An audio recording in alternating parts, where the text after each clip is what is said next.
अगर blue star AC के indoor unit में F1 एरर दिखाता है तो हमें क्या क्या चेक करना है। यह एरर आमतौर पर एम्बिएंट टेम्परेचर सेंसर की खराबी को दर्शाता है। जब यह एरर आता है तो पीसीबी को कमरे का तापमान पता नहीं चल पाता, जिसकी वजह से वह आउटडोर यूनिट को कमांड देना बंद कर देता है। एक टेक्नीशियन के तौर पर आप इसे स्टेप बाय स्टेप इस तरह ठीक कर सकते हैं। नंबर 1, सेंसर सही है या खराब। ये जानने का सबसे सटीक तरीका मल्टीमीटर है। मल्टीमीटर को 20 किलो ओम्स की रेंज पर सेट करें। सेंसर के जैक के दोनों पिनों पर प्रोब लगाकर वैल्यू चेक करें। सामान्य तापमान 25 डिग्री सेल्सियस पर ब्लू स्टार के सेंसर आमतौर पर 10 किलो ओम्स की रेजिस्टेंस दिखाते हैं। अगर मल्टीमीटर 1 या 0 दिखाता है तो सेंसर तुरंत बदल दें।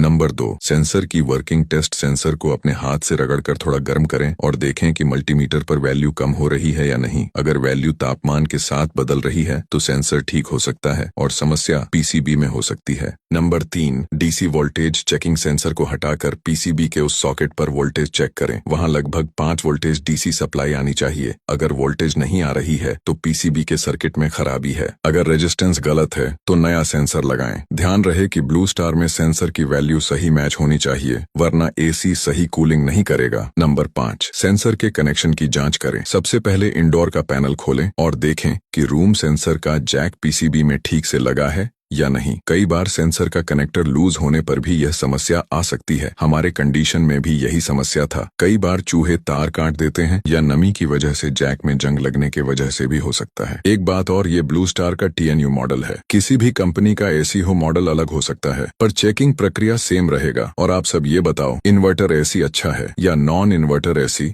क्योंकि कस्टमर अक्सर यह सवाल पूछते हैं। और ऐसी जानकारी के लिए शोएब एसी टेक्नीशियन को फॉलो करें, और अगर इंस्टाग्राम से देख रहे हैं तो कूल सिस्टम 07 को फॉलो करें। धन्यवाद।